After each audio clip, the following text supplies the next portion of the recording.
La vie d'Augustin ne s'achève pas par son baptême. C'est par le baptême qu'il entre dans la vie. Saint Augustin n'est pas seulement saint parce qu'il s'est converti. Il est saint parce qu'avec la grâce de Dieu, il a héroïquement vécu selon l'Évangile. Si l'on parle tant de la conversion de Saint Augustin, c'est parce qu'elle est admirable, mais aussi parce que lui-même nous la relate dans les Confessions.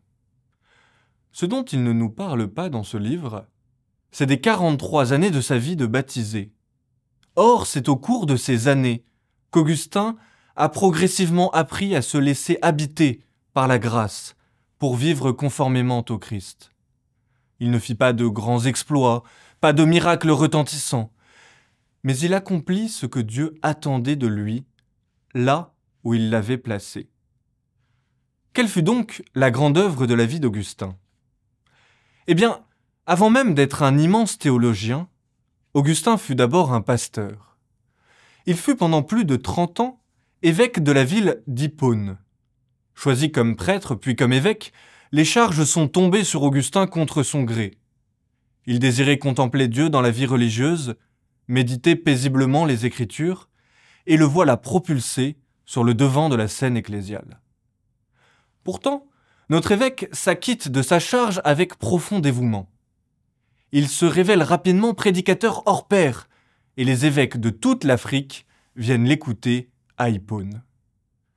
Ce talent oratoire, mis au service de la vérité, sera d'une grande aide pour paître le troupeau du Christ dans les vicissitudes du début du IVe siècle.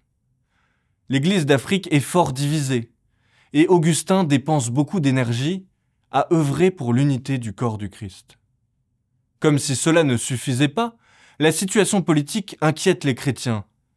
Rome est tout juste devenue chrétienne, mais déjà l'Empire vacille. En 410, la ville éternelle est même pillée par les barbares. Dieu aurait-il abandonné les chrétiens ?